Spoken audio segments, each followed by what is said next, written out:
அடகில் இருக்கும் தங்க நகைகளை மீட்டு 10 நிமிடங்களில் பிரைம் கோல்ட் ஹப் மூலம் அதிக விலைக்கு விற்க 7997990028 தொடர்பு கொள்ளவும். தமிழர்களின் நம்பர் 1 சாய்ஸ் தமிழ் மேட்ரிமோனி. செம்மர கடத்தல ஒரு மிகப்பெரிய ஒரு சாம்ராஜ்யத்தையே கட்டமைச்சிருக்காருன்னு சொல்றாங்க. அவருடைய பின்னணியை பத்தி நாம ஆராயும் போது ஒரு ரியல் புஷ்பாவா வாழ்ந்திருக்காரு சார். KR வெங்கடேசன் என்ற மிளகாய் பொடி வெங்கடேசன். கர்நாடகா போலீஸ், ஆந்திரா போலீஸ்லாம் இவரோட ஸ்கிரிப்டை தான் புஷ்பாவே எடுத்தாங்கன்ற அளவுக்கு இவரோட ஸ்கிரிப்ட் இருக்கு. இவர் தான் ரியல் புஷ்பா. அவர் பிகினிங்கை நம்ம சொல்றதுக்கு முன்னாடி இப்ப அவர் என்னவா இருக்காருன்றதை நம்ம சொல்றதுக்கு தான் சிறையில ஒரு விசாரணை கைதியா இருக்கிறார். அவர் மீது 49 வழக்குகள் ஆந்திரா அங்க பதிவு செய்யப்பட்டிருக்கு. செம்மர கடத்தல், அதிகாரி மீது தாக்குதல், கொலை மிரட்டல், கட்ட பஞ்சாயத்து, இது போன்ற வழக்குகள் இவர் மேல இருக்கு. இதுல ஒரு வேடிக்கை என்னன்னா, இவர் கைது ஆகிறதுக்கு ஒரு சில நாட்களுக்கு முன்னாடி சூப்பர் ஸ்டார் ரஜினிகாந்தையும் சந்திச்சு போட்டோ எடுத்திருக்காரு. அதையும் தன்னோட எக்ஸ் தளத்துல பதிவிட்டிருக்காரு. என்னோட ஆன்மீக குருவை சந்திச்சேன் அப்படின்னு போட்டிருக்காரு. எந்த ஆன்மீகவாதி செம்மர கடத்தல் வழக்குல எல்லாம் போனாங்கன்னு எனக்கு தெரியல. பாஜகல இணைக்கும் போது அப்போது இருந்த பாஜக மாநில தலைவர் அண்ணாமலை அவர்கள் மிளகாய் பொடி வெங்கடேசனே வேண்டாம், நீங்க KR வெங்கடேசனாவே இருங்க அப்படின்னு சொல்லி பாஜக OBC பிற்படுத்தப்பட்டோர் அணி மாநில செயலாளராக KR வெங்கடேசனை நியமிச்சார். அவர் தன்னுடைய வலைதள பக்கத்துல என்ன போட்டிருக்காருன்னா, திமுக எப்போதெல்லாம் ஆட்சிக்கு வருதோ அப்பெல்லாம் என் மேல பழி வாங்குறாங்க. திமுக இங்க போட்டிருந்தா 5ல இருந்து 10 வழக்கு தான். ஏற்கனவே 5 வழக்கு இருக்கு. இப்போ உன்னை அரெஸ்ட் பண்ணியிருக்காங்க. இதுக்கு முன்னாடி 2023 அரெஸ்ட் பண்ணியிருக்காங்க. அப்போ ஆந்திரால 49 வழக்கு இருக்காங்கன்னா திமுகவா இருக்கு? திமுக வீட்டு திருமணத்துக்கும் இறப்புக்கும் கலந்துக்கிறார். அதிமுக கட்சியினரோட திருமண நிகழ்ச்சி, எந்த நிகழ்ச்சியா நல்லது கெட்டது எல்லாத்துக்கும் கலந்துக்கிறார். இந்த கட்சியில வேற கட்சியா இருந்தா கூட அழைப்பு விட்டாங்கன்னா போறது, ஒரு மாசா என்ட்ரி தர்றது அப்படின்ற இதை நிறைய பண்ணிட்டு இருக்காரு. இதுக்கு சாட்சி அவரோட ட்விட்டரு. கடைசியில் அந்த ட்விட்டர் தான் அவருக்கு இப்போ உள்ள தள்ளி இருக்கு. அந்த ஏரியாவில் தனக்குன்னு ஒரு மாசை கிரியேட் பண்றாரு. ஒரு நிறைய வலைதளத்துல பேச ஆரம்பிச்சு தனக்குன்னாத ஒரு எக்ஸ் தளத்துல ஒரு ஃபேன் ஃபாலோயிங்கை உருவாக்கிட்டாரு. உருவாக்கினவன என்ன ஆயிடுச்சு, இங்கே தான் அவருக்கு ட்விஸ்ட் நடக்குது. Delhi police, Andhra police, Tamil Nadu police 3 பேரும் பாஸ்போர்ட் ஆஃபீஸ்ல அவரை பிடிக்கிறாங்க. பிடிக்கும் போது என்ன அப்படின்னு பார்க்கும் போது தான் இவர் அதிகமா வெளிநாட்டுக்கு போயிருக்காரு. யார் கூட வெளிநாட்டுக்கு போயிருக்காருன்னா, ஆந்திராவில் இருக்க மிகப்பெரிய டான். ஜூன் 7ஆம் தேதி அன்று உள்துறை அமைச்சர் மதுரைக்கு வர்றாரு, அமித்ஷா வர்றாரு. திடீர்னு பார்த்தா யாருக்குமே தெரியாது, அந்த வரவேற்பு குழுல KR வெங்கடேசன் நிக்கிறாரு. உடனே சால்வே கொடுத்துறாங்க. இந்த படத்தை தன்னோட எக்ஸ் தளத்துல போட்டுட்டு இவங்க ரெகுலரா டேக் பண்றவங்களுக்கெல்லாம் டேக் பண்ணிட்டு அந்த அவங்களுக்கு பிஜேபி அபிஷியல் அட்மினிஸ்ட்ரேஷன் எல்லாத்தையும் போட்டு கீழே Telangana police, Andhra police, Tamil Nadu police இந்த மாதிரி இவங்கெல்லாம் கம்மி போடும் போது என்ன ஒன்று, அது காவல்துறையை ஒரு மறைமுகமா சீண்டி இருக்காங்கன்ட்டு காவல்துறை நினைச்சிருந்தா சரி அந்த வழக்குல அவர் உள்ள போயிட்டு பெயில் வாங்கிட்டு வரட்டும்னு நினைச்சான். நீ தான் காவல்துறை இறங்கி அடிக்கிறிய, நான் என்ன யார் வரும் பாத்துக்கலாம் அப்படின்னு சொல்லி அமித்ஷா கிட்டே போட்டோ எடுத்துட்டேன். அமித்ஷா கிட்ட என்ன பண்ண முடியும்னு சொல்லிட்டு உடனே என்ன பண்றாங்க, 3 பேரை கைது பண்றாங்க. ஆதனையர்களுக்கு அன்பு வணக்கம். இன்று நம்மோடு பத்திரிகையாளர் திருமிகு விமலேஸ்வரன் இருந்துள்ளார். வணக்கம் சார். வணக்கம். சமீபத்துல முன்னாள் பாஜக பிரமுகர், அவர் பேரு வெங்கடேசன் பேரு, அவர் மேல சென்னை மாநகர போலீஸ் குண்டாஸ் ஆக்ட் போட்டு அவரை கைது பண்ணியிருக்காங்க. இந்த வெங்கடேசனுடைய பின்னணியை பத்தி விசாரிக்கும் போது நமக்கே தலை சுத்துது. கட்ட பஞ்சாயத்துல ஆரம்பிச்சு செம்மர கடத்தல் வரைக்கும் பண்ணியிருக்காரு. அவர் பேர்ல ஒரு 45 FIR ஆந்திர மாநிலத்துல பதிவு பண்ணியிருக்காங்க. அதோடு இல்லாம தமிழ்நாடு பாஜகவில் மிக முக்கியமான பொறுப்புல இருந்திருக்காரு. சமீபத்துல மதுரைக்கு அமித்ஷா அவர்களோடு போட்டோ எடுத்து ட்விட்டர்ல எல்லாம் போட்டிருக்காரு. அதை தொடர்ந்து ஒரு கைது நடந்திருப்பது தான் தமிழ்நாடு பாஜகவில் ஒரு மிக முக்கிய ஒரு பேசுபொருளா மாறி இருக்கு. அவரை கட்சியை விட்டும் நீக்கிட்டாங்க. அவருடைய பின்னணியை பத்தி நாம ஆராயும் போது ஒரு ரியல் புஷ்பாவா வாழ்ந்திருக்காரு சார். அதாவது ஒரு செம்மர கடத்தல ஒரு மிகப்பெரிய ஒரு சாம்ராஜ்யத்தையே கட்டமைச்சிருக்காருன்னு சொல்றாங்க செங்குன்றம் பகுதியை சேர்ந்த பத்திரிகையாளர்கள். குறிப்பாக யார் இந்த வெங்கடேசன், ஏன் அவரை மிளகாய் பொடி வெங்கடேசன் சொல்றாங்க, அந்த ரியல் புஷ்பா என்னெல்லாம் பண்ணியிருக்காருங்கிற பின்னணி பத்தி எங்களுக்காக சொல்லுங்க சார். கண்டிப்பா. அதாவது கடந்த 13ஆம் தேதி அன்று கைது செய்யப்பட்டு தற்போது சிறையில் இருக்கிறாரு. 17ஆம் தேதி அன்று, அதாவது ஜூன் 17 அவர் மீது குண்டர் தடுப்பு சட்டம் பதிவு செய்யப்பட்டிருக்கு. யார் இந்த வெங்கடேசன்? KR வெங்கடேசன். அவர் KR வெங்கடேசன் என்ற மிளகாய் பொடி வெங்கடேசன். இவங்களோட பூர்வீகம் பார்த்தீங்கன்னா பர்மா அப்படின்றாங்க. ஆனால் இவங்க எத்தனை ஆண்டுகளுக்கு முன்னாடி, அதாவது செங்குன்றம் அடுத்த பிடி, அதாவது பாடியநல்லூர் பகுதியில் இருக்க பிடி மூர்த்தி நகரில் இருக்க வீர வாஞ்சிநாதன் தெருவில் தான் அவர் இருக்கிறார். இவருக்கு எதுக்கு மிளகாய்ப்பொடி வெங்கடேசன் அப்படின்னு வந்ததுன்னு கேட்டால், அவங்க தாயாரும் இவர் ஆரம்ப காலத்தில் ரொம்ப கொஞ்சம் வறுமையில் தான் இருந்திருக்காங்க. அப்போது அவங்க தாயார் மிளகாய்ப்பொடி அரைச்சி வியாபாரம் செய்திருக்காங்க. மிளகாய்ப்பொடி வெங்கடேசன் அப்படின்ற பேர் அவருக்கு. வெங்கடேசன் பகுதியில் ஒரு 3-4 பேர் இருக்காங்க. ஓகே. அவர் தன்னை 2வதா சார்ந்த கட்சியில் வெங்கடேசன்ற பேர்லேயே பல பேர் இருக்கனால அவர் மிளகாய்ப்பொடி வெங்கடேசன்றது ஃபார்ம் ஆயிட்டாரு காவல்துறை வட்டாரத்திலையும். அப்போது அவரை பாஜகவில் இணைக்கும் போது அப்போது இருந்த பாஜக மாநில தலைவர் அண்ணாமலை அவர்கள் மிளகாய்ப்பொடி வெங்கடேசனே வேண்டாம், நீங்கள் KR வெங்கடேசனாவே இருங்க அப்படின்னு சொல்லி அவரை 2வது முறை பாஜக OBC பிற்படுத்தப்பட்டோர் அணி மாநில செயலாளராக அவரை மிளகாய்ப்பொடி KR வெங்கடேசனை நியமித்தார். இப்போ இந்த யார் KR வெங்கடேசனா, அவருக்கு ஒரு 51 வயசு ஆகுது. இப்போது 51 வயசுன்றாங்க. அவர் KRV ரியல் எஸ்டேட் அப்படின்னு ஒரு கம்பெனி வச்சிருக்காரு அவருடைய பேர்லேயே. ஆமாம், KRV கம்பெனிஸ் அப்படின்னு ஒரு கம்பெனி வச்சிருக்காரு. KRV ஃபைனான்ஸ் அப்படின்னு ஒரு கம்பெனி வச்சிருக்காரு. இது நான் சொல்றது 3 கம்பெனி. இன்னும் அவருக்கு பல கம்பெனிகள் இருக்கு. இது இல்லாம ஒரு மெட்ரிகுலேஷன் ஸ்கூல் வச்சு நடத்துறாரு. என்ன சார் சொல்றீங்க? 5வது வகுப்பு வரைக்கும். அதாவது அவர் பிகினிங்கை நம்ம சொல்றதுக்கு முன்னாடி இப்போ அவர் என்னவா இருக்காருன்றதை நம்ம சொல்றதுக்கு தான், ஒரு இன்று சிறையில் ஒரு விசாரணை கைதியாக இருக்கிறார். இன்றைக்கு அவர் மீது 49 வழக்குகள் ஆந்திரா அங்கே பதிவு செய்யப்பட்டிருக்கு. சென்னையில் 5லிருந்து 10 வழக்குகள் ஆவடி ஆணையரகத்தில், காவல் ஆணையரகத்தில் இருக்கு அவர் மீது. ஆவடி காவல் ஆணையரகத்திலே 2வது முறை அவரை கைது செய்யப்பட்டு 2வது முறை குண்டர் தடுப்பு சட்டத்தில் அவர் பதிவு செய்யப்பட்டிருக்காங்க, வழக்கு பதிவு செய்யப்பட்டு. யார் இவர்? நீங்கள் உங்கள் கேள்வியிலே சொன்ன மாதிரி சென்னை பெருநகர காவல் ஆணையரகத்துக்குள்ள வழக்கு இல்லைன்னா கூட ஆவடி காவல் ஆணையரகத்தில் அவரை கைது செய்யப்பட்டிருக்காங்க. இந்த செங்குன்றம் பகுதியில் தான் நீங்கள் இன்னைக்கு எடுத்த உடனே ஒரு நபருக்கு வெறும் பொருளாதாரத்தை மட்டும் வச்சு ஒரு கட்சியில் பதவி தரல. அதற்கு பின்னணி, இவரோட பின்னணியெல்லாம் பார்த்தா, நீங்கள் உங்கள் கேள்வியில் சொன்ன மாதிரி ஒரு தமிழ்நாட்டில் இருக்க ஒரு புஷ்பா அப்படின்னு நீங்கள் சொல்கிறீங்க. இல்லை, விசாரணை வரைக்கும் அப்படிதான் சொல்கிறாங்க. ஆனால் கர்நாடகா போலீஸ், ஆந்திரா போலீஸ்லாம் இவரோட ஸ்கிரிப்டை தான் புஷ்பாவே எடுத்தாங்கன்ற அளவுக்கு இவரோட ஸ்கிரிப்ட் இருக்கு. இவர் தான் ரியல் புஷ்பாவா? இவர் தான் ரியல் புஷ்பா. காரணம் என்னன்னா, இவர் முதல்ல சின்ன லெவல்ல அப்படியே இருக்கிறாரு. ஒரு கட்ட பஞ்சாயத்து அதெல்லாம் பண்ணிக்கிட்டு இருக்காரு. ஆந்திராவில் அதாவது உங்களுக்கு தெரியும்ல, ஒரு 15 ஆண்டுகளுக்கு முன்னாடி நிறைய பேர் போவாங்க, பிடிபடுவாங்க, வெட்டுப்பட்டு சாவாங்க, சுட்டு உயிரிழப்பாங்க. அந்த செம்மரை கடந்து கூலிக்கு போகிறவங்க, கூலிக்கு போய் வெட்டி கொன்றவங்க நிறைய பேர். அப்படி இருக்கும்போது அந்த காலகட்டத்தில் இவர் அப்படியே கொஞ்சம் டெவலப் ஆகுறார். இந்த காலகட்டத்தில் இவருக்கு அரசியல் பின்னணி எதுவுமே கிடையாது. அப்போது அதிமுகவை சார்ந்த ஒரு முக்கிய புள்ளி, அப்போது அவங்க குடும்ப திருமணம் ரொம்ப பெருசாக நடக்குது. சரி. அந்த திருமணத்தில் இருக்க பெண் வீட்டார், அந்த பெண்ணோட அப்பாவும் சித்தப்பாவும் ஒரு செம்மர கடத்தலில் பிஸ்னஸில் இருக்கவங்க. அப்போ அந்த திருமணத்திற்கு இவர் ரொம்ப ரொம்ப இவரை இன்வைட் பண்ணுறாங்க. இவங்கெல்லாம் எப்படின்னு கேட்டால், கட்ட பிஸ்னஸில் யாருக்குன்னு எல்லாருக்குமே தெரியும். அதாவது கட்ட பிஸ்னஸில் ரொம்ப நெருக்கமாக இருக்கிறதுனால அந்த திருமணத்துக்கு இவர் ரொம்ப கெத்தாக வராரு. ஓகே, அந்த கட்ட பிஸ்னஸ் எப்படி சார் பண்ணுவாங்க? என்ன மார்க்கெட், அதை பற்றி கொஞ்சம் சொல்லுங்களேன். அதாவது செம்மரம்ன்றது நம்ம செம்மரத்துக்குள்ளே டீப்பாக போய் ஆராயாமல் இந்த புஷ்பா படத்திலே சொல்லிடுறாங்கல்ல, செம்மரம்ன்றது அதாவது ரோஸ் வுட்டு தானே, ரோஸ் வுட்டு. அந்த ரோஸ் வுட் நீங்கள் சந்தன மரத்துக்கு ஈக்குவலாக அதை விட ஜாஸ்தியாக விலை போகக்கூடியது. நம்ம ஊரில் அந்த செம்மரத்தில் வாங்குறவங்க, மெட்டீரியல் வாங்குறவங்க கம்மி.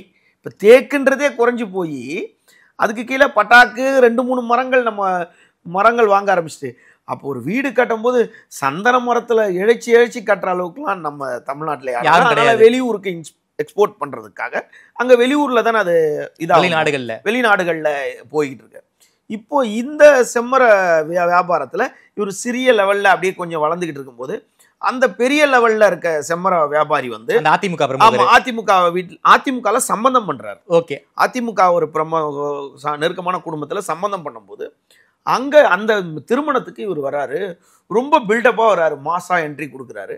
அப்போ கொடுத்த உடனே இவருக்கு கட்சியில ஏதாவது ஒரு போஸ்டிங் கொடுக்கணும் அந்த பகுதியில் அப்படின்னு சொல்லிட்டு அதிமுகல முதல் இவர் பதவி அதிமுகல திருவள்ளூர் மாவட்ட எம்ஜிஆர் இளைஞர் அணி அதோட நிர்வாகியா ஒரு பொறுப்பு கொடுக்குறாங்க. ஓகே, அந்த பொறுப்பு கொடுத்த உடனே மானாவாரியா செலவு பண்ண ஆரம்பிக்கிறார். அப்போ ஆட்சியில வேற இருக்காங்க நினைக்கிறேன். ஆட்சியில வேற இருக்காங்க. அப்போ மானாவாரியா செலவு பண்ணி இவருக்குன்னு ஒரு மாசம் கிரியேட் பண்றாங்க. அப்போ அப்பகுதியில் வந்து அப்போ மாவட்ட செயலாளர் மாதவரம் மூர்த்தின்னு ஒருத்தர் செயல்பட்டு இருக்கார். அவர் கூட கட்சி, அவர் பெரிய ஆள், அவர் கட்சி கூட அவர் கூட இணைந்து இவர் செயல்படும் போது அப்படியே வந்துகிட்டே இருக்காரு. வந்துகிட்டே இருக்கும்போது இவருக்கு இவ்வளவு செலவு பண்றதுக்கு எங்க இருந்து பணம் வருது அப்படின்னு பார்க்கும்போது இது ஃபுல்லா இந்த இல்லீகல் கட்ட பஞ்சாயத்து. இவர் மோஸ்ட்லி பாத்தீங்கன்னா செம்மர கடத்தல், அதிகாரி மீது தாக்குதல், அதிகாரிகள் மீது ஆமா அங்க ஆந்திரால, அப்புறம் கொலை மிரட்டல், கட்ட பஞ்சாயத்து, இது போன்ற வழக்குகள் இவர் மேல இருக்கு, ஏராளமா வழக்கு. அப்போ இவர் அப்படியே அந்த நெருக்கமா இருந்துகிட்டே இருக்கும்போது இந்த சூழ்நிலையில உடனே என்ன பண்றாரு, அந்த ஏரியாவில் தனக்குன்னு ஒரு மாசை கிரியேட் பண்றாரு. பொதுவாகவே இந்த மிளகாய்ப்பொடி வெங்கடேசனுக்கு வந்து இந்த கட்சி அந்த கட்சியெல்லாம் பாகுபாடுலாம் இல்லை. இன்றைய நிலையில அவர் ஒரு குறிப்பிட்ட தேசிய கட்சியில ஒரு பொறுப்பு வாங்கியிருந்தாலும், பணம் கொடுத்து வாங்கினாலோ, இல்லை அவருடைய செயலில் பார்த்து கொடுத்தாங்களோ, இல்லை எதுக்காக அவரை கொடுத்தாங்களோ அந்த விஷயத்துக்குள்ள நம்ம போல. ஆனா இவருடைய நீங்க சமூக வலைதளத்துல அந்த பகுதியில் விசாரிச்சா திமுக வீட்டு திருமணத்துக்கும் இறப்புக்கும் கலந்துக்கிறார்.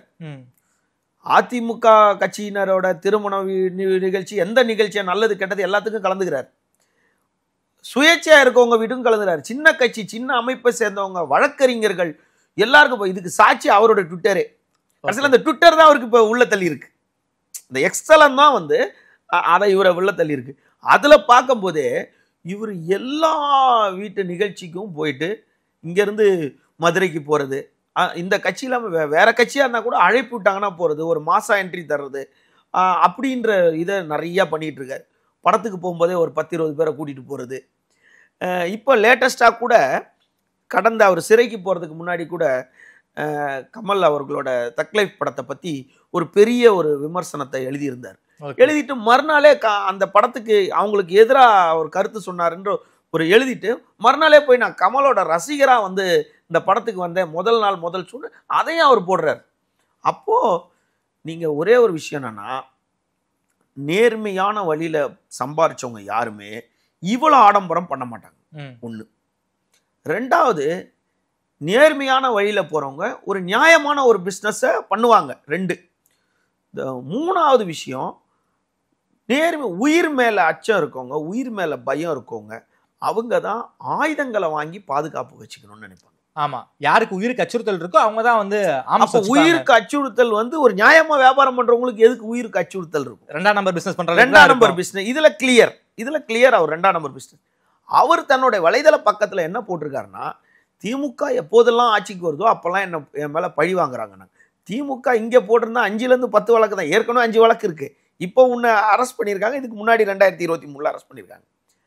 அப்போ ஆந்திரால 49 வழக்கு இருக்காங்கன்னா திமுகவா இருக்கு. இதுக்கு நடுவில் அந்த அதிமுகல திருவள்ளூர் மாவட்ட எம்ஜிஆர் இளைஞர் அணி நிர்வாகியா இருக்கும்போது ரொம்ப ஆடம்பரம் பண்ணிட்டு என்ன பண்றாரு, பாஸ்போர்ட் ஆஃபீஸ் போறாரு. பாஸ்போர்ட் ஏதோ ரினியூவலுக்கு போறாரு, என்கொயரிக்கு. ரினியூவல் போகும்போதே என்ன ஆயிடுது, Delhi police, Andhra police, Tamil Nadu police 3 பேரும் வந்து பாஸ்போர்ட் ஆஃபீஸ்ல அவரை பிடிக்கிறாங்க. ஓகே, பாஸ்போர்ட் ஆஃபீஸ்ல இவர் பிடிக்கிறாங்க இங்க சென்னையில. பிடிக்கும் போது என்ன அப்படின்னு பார்க்கும்போது தான் இவர் அதிகமா வெளிநாட்டுக்கு போயிருக்காரு. யார் கூட வெளிநாட்டுக்கு போயிருக்காருன்னா, ஆந்திராவில் இருக்க மிகப்பெரிய டான். எங்கேயுமே போகல. நீங்க புஷ்பா படமே இதுக்கு பதில் சொல்லும். மிகப்பெரிய டான், அதாவது சாகுல் அமீதுன்னு சொல்லிட்டு செம்மர கடத்தல்ல இருக்கவர் சாகுல் அமீத், அவர் ஒருத்தர். இன்னொரு நபர் கங்குவா ரெட்டின்னு சொல்லிட்டு ஒருத்தர். இவங்க 2 பேரோடையும் இவர் வெளிநாட்டுக்கு பயணம் செய்திருக்காரு. அவங்க வந்து செம்மர கடத்தலோட டான். அவங்க கூட இவர் வெளிநாட்டுக்கெல்லாம் பயணம் செய்திருக்காரு. இவர் அரெஸ்ட் பண்ணி போடுறாங்க. ஓகே. அப்போ போடும்போது அதிமுக வந்து இவரை கைவிட்டுருச்சு. இவன் இந்த மாதிரி தப்பு பண்ணியிருக்கான், இவனுக்கு எதுக்கு நம்ம போகணுன்ட்டு இவங்க ஒதுங்கிட்டாங்க. ஒதுங்கின உடனே இவர் என்ன பண்றாரு, வெளியே வந்து திரும்ப அதான் வழக்கமான வழக்கறிஞர் நிறைய பேர் நெருக்கமா இருக்காங்கல்ல, வெளியே வந்தோன்னே பல வழக்கறிஞர் மூலியமா பாஜகவில் வந்து இணைகிறார். பாஜகவில் வந்து இணைந்த போது இப்ப அவருக்கு என்ன பொறுப்பு கொடுத்தாங்களோ இதே பொறுப்பை ஏற்கனவே கொடுத்துருக்காங்க. அதே ஓபிசி மாநில செயலாளர் பிற்படுத்தப்பட்டவர் அதுக்கு கொடுத்துருக்காங்க. கொடுத்துட்டு இருக்கும் போது இந்த கொடுத்த விஷயம் வந்து அப்போ அண்ணாமலை இருக்காரு, உடனடியாக வந்து அமித்ஷாவோட நாலேஜுக்கு போகுது. அவர் உடனே கூப்பிட்டு இந்த மாதிரி ஒரு குற்றப்பின்னணி உள்ளவர் ஒரு ஸ்டேட்ல இருந்தா பரவாயில்ல, 2-3 ஸ்டேட்ல குற்றப்பின்னணி உள்ளவரா இருக்காரு இவர் அப்படின்னு கேட்டதாகவும் உடனடியா அவரை வந்து அந்த பதவியிலிருந்து நீக்கிட்டார். நீக்கின உடனே இங்க தமிழ்நாடு மாநில தலைவர் நீக்கின உடனே அப்பவே எல்லார்கிட்டையும் சொல்றாரு, யாரு தன்னோட பதிவுகளிலே போடுறாரு, மீண்டும் வருவேன் அப்படின்ற மாதிரி எல்லாம் போடுறாரு. ஓகே. திரும்ப இந்த பதவிக்கே வரேன்ட்டு அதே மாதிரி, அதாவது பணம் 10 செய்யும்ன்றதுக்கு ஒரு சாட்சி தான் மீண்டும் ஓபிசி அணி தலைவராக வந்திருக்காரு. ஓகே. இதுக்கு நடுவுல அந்த ஏரியால ஒரு தன்னோட கிரேஸை வளர்த்துக்கிட்டு அதான் நான் ஃபர்ஸ்ட் சொன்ன மாதிரி எந்த கட்சி பாகுபாடு இல்லாம போய் செலவு பண்றது, பசங்களுக்கு செலவு பண்றது, போஸ்டர் அடிக்கிறது அப்படின்னு பார்த்தா கருத்து கந்தசாமி மாதிரி நிறைய அப்படியே போயிட்டு அதை பத்தி பேசுறது, கலைஞரை பத்தி பேசுறது, அவங்கள பத்தி பேசுறதுன்னு அப்படி நிறைய வலைதளத்துல பேச ஆரம்பிச்சு தனக்குன்னாத ஒரு எக்ஸ்தலத்துல வந்து ஒரு ஃபேன் ஃபாலோயிங்கை உருவாக்கிட்டாரு. உருவாக்குனவன என்ன ஆயிடுச்சு, இங்கே தான் அவருக்கு ட்விஸ்ட் நடக்குது. இவ்வளோ வழக்குகள் இருக்கு. இதுக்கு நடுவில் ஒரு சில மாதங்களுக்கு முன்னாடி ஆவடி காவல் ஆணையராக சார்ந்து இவரை கைது செய்கிறாங்க. கைது செய்து குண்டர் சட்டப்பூர் எப்படின்னு கேட்டால், துப்பாக்கியை காட்டி ஒருவரை மிரட்டியதாக ஒரு வழக்கு பதிவு செய்து அவர் சிறையில் அடைக்கிறாங்க. யாருமே அவங்க மேலே ஒரு வழக்கு பதிவு செய்தால் அது பொய் வழக்குன்னு தான் சொல்லுவாங்க. ஆமாம், அதை வார்த்தையை அவரும் சொல்லியிருக்கார். அதில் ஒரு விஷயம் என்னன்னா, ஒரு பிரபலமான ஒரு யூடியூபர் வந்து இவரை வந்து ஒரு ரவுடின்னு சொல்லிட்டாரு. சொன்னதுக்காக அவர் இப்போ சிறைக்கு போகிறதுக்கு ஒரு வாரம் முன்னாடி ஒரு பதிவு போட்டிருக்காரு. என்ன போட்டிருக்காருன்னா, என்னை ரவுடின்னு போட்டல, அன்னைக்கு என்கிட்ட வந்து இழிக்கும் போது உனக்கு ரவுடின்னு தெரியலையா, நான் யாருன்னு உனக்கு காட்டுறேன், என்னை தொட்டவன் யாருமே வாழ்ந்ததா சரித்திரம் இல்லை, இறைவன் என் பக்கம் இருக்காரு அப்படின்னு டைலாக்லாம் நிறைய அவுத்து விட்டாரு. இத்தனை வழக்கு வச்சிருக்கேன், ஆள் கடத்தல் பண்ணியிருக்க, செம்மர கடத்தல் பண்ணியிருக்க, அதுக்கெல்லாம் அதிகாரிகளே மிரட்டிருக்க, கட்ட பஞ்சாயத்து பண்ணியிருக்க, ஓகேவா? இவ்வளோ இருந்தவொன்னே பின்ன தியாகி நான் சொல்லுவாங்க, அக்யூஸ்டு தானே. இப்போ நம்ம ரவுடின்னு சொல்ல, நம்ம அக்யூஸ்டுன்ட்டோம். ஜெயிலுக்குள்ளே போனவுடனே அக்யூஸ்டு தான். இப்போ அந்த யூடியூபர் மாதிரி நம்ம அவரை ரவுடின்னு சொல்ல, அவர் அக்யூஸ்டு. இப்போ என்ன பண்ணுறாரு, அந்த வழக்கில் உள்ளே போயிட்டு வர்றாரு. அப்போ என்ன பண்ணுறாங்க, டக்குன்னு போயிடுது, பதவி இல்லை, திரும்ப வராரு, அந்த பதவியை வாங்குறாரு. எப்படி வாங்குறாருன்ற யாருக்கும் தெரியாது, எதை கொடுத்து வாங்கினாரும் தெரியாது, சிபாரிசோ ஏதோ பண்ணி வாங்குறாரு. 7ஆம் தேதி அன்று, அதாவது ஜூன் 7ஆம் தேதி அன்று உள்துறை அமைச்சர் வந்து மதுரைக்கு வர்றாரு, அமித்ஷா வர்றாரு. அப்போது வந்து அங்கே வந்து யாரை நிர்ணய குழு, வரவேற்பு குழுவில் யாரை நிப்பாட்டலாம் அப்படின்ற மாதிரி ஒரு உயர்மட்ட ஆலோசனையில் அவர் வரவேற்பு யார் தரலாம், அவர் கூட யார் உள்ளே கூட்டு போகலாம், யாரை என்ன பண்ணலாம், இது ஒரு புரோட்டோகால் மீட்டிங்கே அவங்களுக்குள்ள நடக்கும்போது இதுக்கு முன்னாடி அவர் வரும்போது அவரை வரவேற்பு குழுவில் இருந்தவர் ஒரு முன்னாள் சென்னை துணை மேயர் ஒருத்தர் இருந்தார். அப்போ இந்த முறையும் அவர் இருப்பார், மாற்றுக் கட்சியிலேருந்து வந்தவர் இவர் இருப்பாருன்ற ஒரு எண்ணத்தில் அவர் ஏற்பாடு பண்ணியிருக்காங்க. ஆனால் திடீர்னு பார்த்தா யாருக்குமே தெரியாது, அந்த வரவேற்பு குழுவில் கேஆர் வெங்கடேசன் நிற்கிறாரு, சால்வை வச்சு நிற்கிறாரு. உடனே சால்வையை கொடுத்துட்றாங்க 7ஆம் தேதி. கொடுத்த உடனே அந்த ஃபோட்டோவை எப்படியா 2 நாளில் வாங்கணும்னு சொல்லிட்டு அதாவது யானை தன்னுடைய தலையில மண்ணை வாரி போடுன்ற மாதிரி, நீ ஒரு கட்சியில் பொறுப்பில் இருக்கேன்னு எல்லா காவல்துறைக்கும் தெரியும், இன்டெலிஜென்ஸுக்கும் தெரியும். இது தெரியுதான் போகுது. உனக்கிட்ட வசதி இருக்கு, உங்ககிட்ட பணம் இருக்கு, அதுவும் இல்லாமல் ஒரு ஃபெராரி கார் வச்சிருக்க, ஒரு BMW கார் வச்சிருக்க, அது இல்லாமல் இன்னொரு 5 லக்ஸரி கார் இருக்கு. அப்போ உங்ககிட்ட 7 கார் இருக்கு. இதுக்கு மேலே உனக்கு வந்து வசதி வாய்ப்புகள் இருக்கு, நிறைய தொழில் நிறுவனம் இருக்கு, எப்படியோ பணம் வருது, எப்படியோ பிளாக்கை ஒயிட் ஆக்குற, ஏதோ வெளிநாட்டுக்கு ஏதோ ஒன்று பண்ற, அதெல்லாம் அந்த கேஸ்லாம் நடந்துகிட்டு இருக்கு. இது எல்லாமே அவருடைய பார்வையில் எல்லாமே என் மேல பொய் வழக்கு. அப்ப எப்படி ஒரே படத்துல ரஜினி படத்துல மாதிரி பணக்காரன் ஆயிட்டு ஒரே பாட்டுல. இதுல ஒரு வேடிக்கை என்னன்னா, இவர் கைது ஆகிறதுக்கு ஒரு சில நாட்களுக்கு முன்னாடி சூப்பர் ஸ்டார் ரஜினிகாந்தையும் சந்திச்சு போட்டோ எடுத்திருக்காரு. அதையும் தன்னோட எக்ஸ் தளத்துல பதிவிட்டிருக்காரு. என்னோட ஆன்மீக குருவை சந்திச்சேன் அப்படின்னு போட்டிருக்காரு. எந்த ஆன்மீகவாதி செம்மர கடத்தல் வழக்குல எல்லாம் போனாங்கன்னு எனக்கு தெரியல. அவரை சந்திச்சு அவரோட எக்ஸ் தளத்துல அந்த பதிவு போட்டிருக்காரு. இதற்கு நடுவில் என்ன பண்றாரு, இந்த புகைப்படத்தை இவர் 11ஆம் தேதி வாங்குறாரு. ஓகே, வாங்கி அந்த 2 புகைப்படத்தையும் பொதுவாகவே அவருடைய எக்ஸ் தளத்துல ஒரு புகைப்படத்தை போட்டுட்டு PM Modi ji, Amit Shah ji, BJP Tamil Nadu, official BJP அப்படின்னு அந்த சம்பந்தப்பட்டவங்களுக்கு ஒரு 6 பேர் 7 பேருக்கு டேக் பண்ணுறத வழக்கமா வச்சிருக்காரு. ஓகே, அப்ப இந்த போட்டோவை எடுத்து இதுக்கும் போலீஸ்க்கு என்ன சம்பந்தம்? ஓகே, நீ ஒரு குற்ற பின்னணி உள்ள நபரா இருக்கிற, காவல்துறை பார்வையிலையும் சட்டத்தின் பார்வையிலையும் நீ ஒரு குற்ற பின்னணி உள்ள நபர், ஏற்கனவே சிறை சென்ற வந்த நபர், ஏற்கனவே ஒரு குண்டாஸ் இருக்கு அவர் மேல. இது எல்லாத்தோடைய ஒரு விஷயம் என்னன்னா, செங்குன்றம் பகுதியில் அவர் வந்து HS சரித்திர பதிவேற்று குற்றவாளி. HS, ஆமா, சரித்திர பதிவேற்று குற்றவாளி தான், ஹிஸ்டரி ஷீட்டர் தான் அவரு. இந்த நிலையில இந்த படத்தை 2 படத்தையும் தன்னோட எக்ஸ் தளத்துல போட்டுட்டு இவங்க ரெகுலரா டேக் பண்றவங்களுக்கெல்லாம் டேக் பண்ணிட்டு அந்த அவங்களுக்கு பிஜேபி அஃபிஷியல் அட்மினிஸ்ட்ரேஷன் எல்லாத்தையும் போட்டு கீழே வந்து Telangana police, Andhra police, Tamil Nadu police, TN Avadi commissionerate, இந்த மாதிரி இவங்கெல்லாம் போடும் போது என்ன ஒன்று 3 ஸ்டேட் போலீஸையும் டேக் பண்ணியிருக்காரு போட்டோல. மட்டாய்க்கு டேக் பண்ண உடனே என்ன ஆயிடுதுன்னா, எல்லாரோட அவருக்கு கீழே அவர் டேக் பண்ணா கூட கீழே இருக்க பார்வையில் என்ன ஆயிடும், கீழே இருக்கவங்க பார்வையில் என்ன, எங்க அண்ணனை ஒன்றும் பண்ண முடியாது, டேய் நான் யாருன்னா வம்பு தும்புக்கு போனேனாடா, நான் போட்டோ நீ எதுக்கு டேக் பண்ண, அது வந்து காவல்துறையை ஒரு மறைமுகமா சீண்டி இருக்காங்கன்ட்டு ஒரு சர்ச்சை கிளம்புது. அவர் கைது ஆகிறதுக்கு முன்னாடி கடைசியாக அவர் போட்ட பதிவு, நான் வந்து எல்லாரையும் டேக் பண்றேன், அதே பார்வையில் தான் காவல்துறையை டேக் பண்ணேன், இது எந்த நோக்கத்திலையும் நான் பண்ணல, இதை ஒரு சர்ச்சையாக ஆக்குறாங்க. என்கிட்ட எல்லாரும் என்ன பண்ணாங்க, இவர் எப்படி அமித்ஷாவை சந்திக்கலான்னு பாஜகவில் இருக்க அனைவருமே வந்து பல கேள்விகள் எழுப்புறாங்க.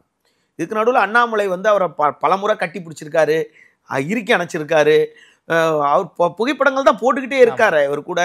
அதுக்கப்புறம் வினோத்ஜி அவரு இவங்க எல்லாருமே ஒரு இதில் இருக்காங்க. ஆனால் அப்போதும் அவர் செங்குன்றம் காவல் நிலையத்தில் சரித்திர பதிவேற்று குற்றவாளி தான். இப்போதும் செங்குன்றம் பகுதி, இப்போ மட்டும்தான் இவங்களுக்கு தெரியாமல் இருக்கலாம்.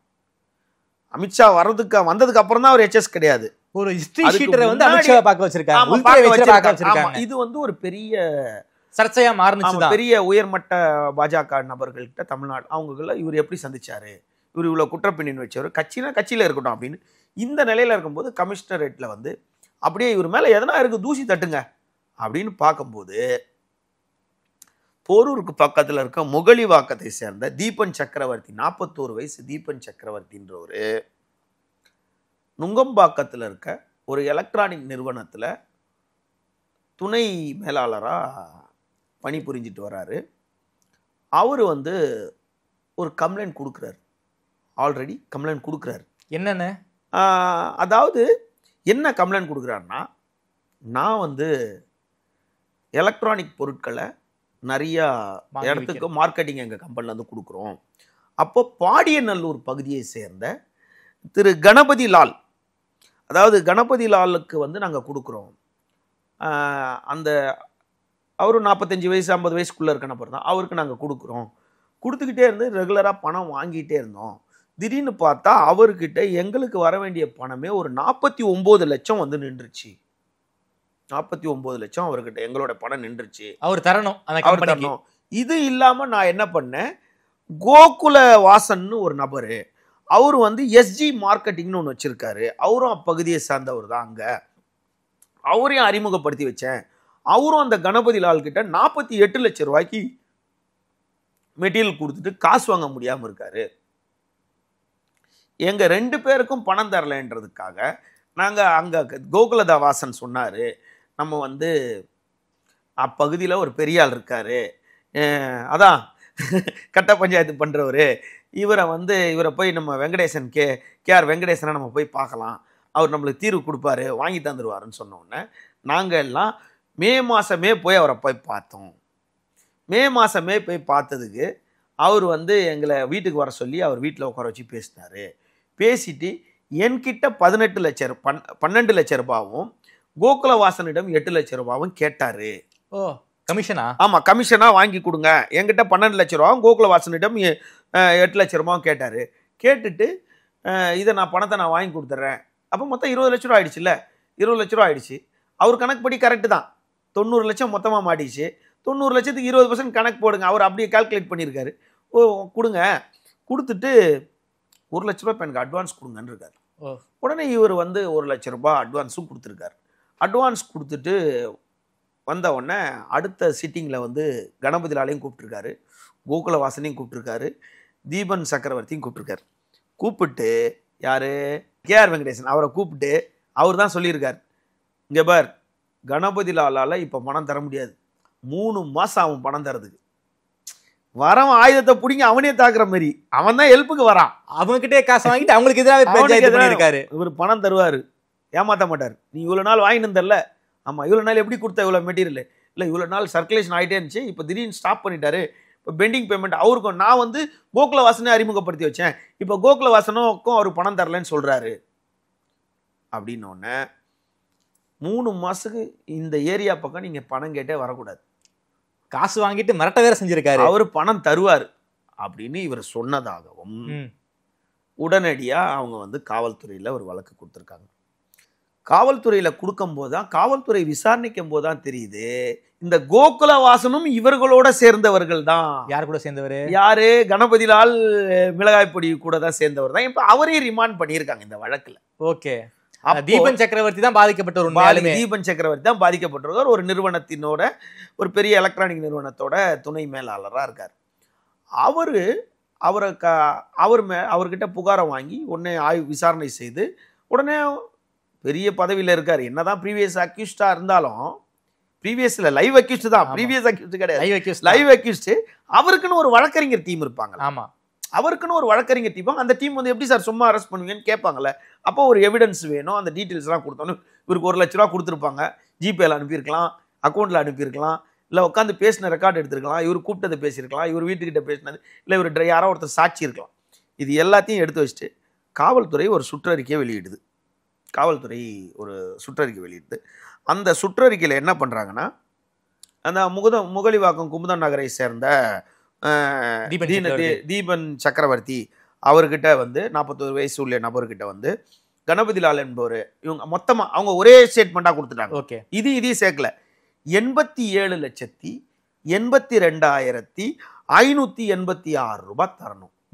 87,82,586 அப்படின்ட்டு அவங்க ஸ்டேட்மெண்ட்டை சொல்லி திருப்பி தராமல் ஏமாற்றியதற்காகவும் அதனை பெற்றுத்தருவதாக கூறி திரு கேஆர் வெங்கடேசன் என்ற மிளகாய்ப்பொடி அவங்களே ஸ்டேட்மெண்ட்டை சொல்லியிருக்காங்க. மிளகாய்ப்பொடி வெங்கடேசன் தன்னை மிரட்டி ரூபாய் 1 லட்சத்தை முன்பணமாக வாங்கியதாகவும் மேலும் 12 லட்சம் கேட்டு மிரட்டியதாக கொடுத்த புகாரில் செங்குன்றம் காவல் நிலையத்தில் வழக்கு பதிவு செய்து விசாரணை மேற்கொள்ளப்பட்டதில் 13/6/2025 கைது செய்யப்பட்டு பொன்னேரி நீதிமன்றத்தில் ஆஜர்படுத்துறாங்க. பொன்னேரி நீதிமன்றத்தில் ஆஜர்படுத்தி சிறையில் அடிக்கிறாங்க. இவர் போலீஸை சும்மா விட்டுருவாரா? இங்கே வேலை பார்த்தது எல்லாம் இவர் பேசினதுக்கு உண்டான எவிடன்ஸ். இது பொய் வழக்காகவும் இருக்கிறதுக்கு வாய்ப்பு இல்லை. ஏதோ ஒன்று டிரான்சாக்ஷன் நடக்காம இவ்வளோ புள்ளி விவரம் வராது. இப்போதான் போலீஸ் தன்னுடைய வேலையை காட்டியிருக்கு. ஏன்னு கேட்டால் 13ஆம் தேதி அவர் அரெஸ்ட் பண்ணியிருக்காங்க. 17ஆம் தேதி அவர் குண்டாஸ் போட்டாங்க. 13 அரெஸ்ட் பண்ணி அவரை நைட்டு தான் சிறையில் அடைச்சிருப்பாங்க. விடிஞ்சா 14, 15, 16 2 நாள் தான் இருக்குது. 3ஆம் நாள் குண்டாஸ் போடுறாங்கன்னா இங்கே தான் நீ ட்விட்டரில் பதிவு பண்ணது, எக்ஸ்தலத்தில் பதிவு பண்ணது வேலை செய்யுது. காவல்துறை நினச்சிருந்தா சரி அந்த வழக்கில் அவர் உள்ளே போயிட்டு பெயில் வாங்கிட்டு வரட்டும்னு நினச்சான். நீ தான் காவல்துறை இறங்கி அடிக்கிறிய, நான் என்ன யார் வரும் பார்த்துக்கலாம் அப்படின்னு சொல்லி அமித்ஷா கிட்டே போட்டோ எடுத்துட்டேன். அமித்ஷா கிட்டே என்ன பண்ண முடியும் அப்படின்னு சொல்லிட்டு உடனே என்ன பண்ணுறாங்க, 3 பேரை கைது பண்ணுறாங்க. யாரை? மிளகாய்ப்பொடி வெங்கடேசன், கணபதிலால், அதாவது கோகுலவாசன், இவங்க 3 பேரையும் கொத்தா கைது பண்ணி காவல் ஆய்வாளர் செங்குன்றம் காவல் ஆய்வாளர் தலைமையில் எடுத்துகிட்டு போயிட்டு இவங்க பொன்னேரி நீதிமன்றத்தில் ஆஜர்படுத்தி சிறையில் அடைச்சிட்டு உடனடியாக குண்டர் சட்டத்தில் இவர் மேலே பதிவு பண்ணிடுறாங்க. இப்போது இவர் மேலே மட்டும் தான் குண்டர் சட்டம் பதிவு பண்ணதான் தகவல் இருக்கு. கோகுலவாசன் மேலேயும் கணபதிலால் மேலேயும் இல்லை. அவங்க மேலே இருந்தாலும் 420 இருந்தாலும் கணபதிலால் மேலே நியாயமாக ஒரு 420 இருந்தாலும் அவங்க இந்த மாதிரி சரித்திர பதிவேட்டு குற்றவாளிகள் கிடையாதுல்ல. கரெக்ட். இப்போ அவர் கைது செய்து சிறையில் அடைக்கிற வரைக்கும் அவர் பாஜகவோட மாநில ஓபிசி பிரிவோட செயலாளர் தான் இருக்கிறார். கைது பண்ணி சிறையில் அடைச்ச உடனே அவர் நீக்கப்பட்டு முன்னாள் ஓபிசி தலைவர் கட்சியினுடைய அடிப்படை உறுப்பினர் பதவியிலேருந்து நீக்கப்பட்டாங்க.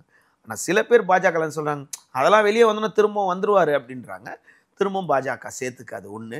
ரெண்டாவது, அவர் பார்த்தீங்கன்னா அப்பகுதியில் வந்து ஊடகங்களும் காவல்துறையும் இவர் மேலே இருக்க ப்ரீவியஸ் கேசஸ், இவர் எப்படி குறுக்கோழியில் வந்தார், எப்படி புஷ்பாவாக வந்திருக்காரு, எப்படி வந்திருக்காரு, இன்னும் இவரோட டீப்பாக பல விஷயங்கள் தெலுங்கில் போய் ஆந்திராவில் கேட்டால் தான் இவர் என்ன அளவுக்கு கிணத்துக்குள்ளே போட்டு மறைச்சாரா, என்னென்ன பண்ணாருன்ற இந்த புஷ்பா டீட்டெயில்ஸ்லாம் வரும். என்கிட்ட சொல்ல முடியாது. இவரே கூட எங்கேயாவது ஸ்கிரிப்ட் சொல்லி அந்த ஸ்கிரிப்ட் கூட போயிருக்கலாம். ஒன்று. ஆனால் லோக்கல் காங்கிரஸார்கிட்டையும் நெருக்கமாக தான் இருக்கார். திமுகவினரிடையும் நெருக்கமாக தான் இருக்கார். அதிமுகவினரிடையும் நெருக்கமாக தான் இருக்கார். சின்ன கட்சி பெரிய கட்சி வழக்கறிஞர்கள்கிட்டலாம் பல நெருக்கமாக இருக்கார். நான் ஒன்று அள்ளி போடுவார் போல இருக்கு. அதான் புஷ்பா மாதிரி நீங்கள் சொன்ன மாதிரி எக்ஸ்ட்ரா ரைஸை எல்லாருக்கும் போட்டிருக்காரு. அதனால அப்பகுதியில் இன்னமும் அவர் அப்படியே நின்றுக்கிட்டே இருந்திருக்காரு. அவரை கைது பண்ணது பாஜகவினரிடையே ஒரு தட்டத்தில் மிகப்பெரிய மகிழ்ச்சி ஏற்படுது. இது நம்மளுக்கு ஒரு களங்கம் போனதாக நினைக்கிறாங்க. இன்னும் எத்தனை பேர் இந்த மாதிரி குற்றப்பின்னணி இருக்கவங்க இதில் அமைப்பில் தன்னோட அமைப்புலேருந்து நீக்கிறாங்களா என்னன்றது. இதுதான் அந்த மிளகாப்பொடி வெங்கடேசனுடைய கைதிக்கு பின்னணி வந்து அவர் எக்ஸ்தலத்தில் அமித்ஷாவோட இருக்க புகைப்படத்தை போட்டதும், அதுக்கு முன்னாடி கட்ட பஞ்சாயத்து பண்ணதும், இப்போ சென்னையிலேயே 10 வழக்கு இருக்குது. ஆவடி காவல் ஆணையரகத்திலேயே 10 வழக்கு இருக்குன்றாங்க. கிட்டத்தட்ட ஒரு 60 வழக்கு நெருக்கி அவர் மேலே இருக்கிறதா சொல்கிறாங்க. ஓகே சார், நன்றி சார். அதாவது சமீபத்தில் கைது செய்யப்பட்ட இந்த மிளகாய்ப்பொடி வெங்கடேசனும் கேஆர் வெங்கடேசனுடைய இந்த பின்னை பற்றி ரொம்ப விரிவாக பேசியிருக்கீங்க. கட்ட பஞ்சாயத்தில் ஆரம்பித்து கட்டக்கடத்தல் வரைக்கும் ஒரு மிகப்பெரிய ஒரு சாம்ராஜ்யத்தை நடத்தியிருக்காரு. அவருடைய பப்ளிசிட்டிக்காக ட்விட்டரில் அமித்ஷாவோட எடுத்த ஃபோட்டோவை போலீஸை டாக் பண்ணதால் வந்த வினையின் காரணமாக தான் இன்னைக்கு வந்து குண்டாஸ்ல வந்து சிறையில் வந்து கம்பி நிக்கிட்டு இருக்காரு. அவருடைய பின்னை பற்றி ரொம்ப விரிவாக பேசியிருக்கீங்க. வரக்கூடிய நாட்களில் வேறொரு கிரைமை பற்றி விரிவாக பேசலாம். நேரம் கொடுத்து பேசிய மக்கள் நன்றி மலேஷ் சார். நன்றி.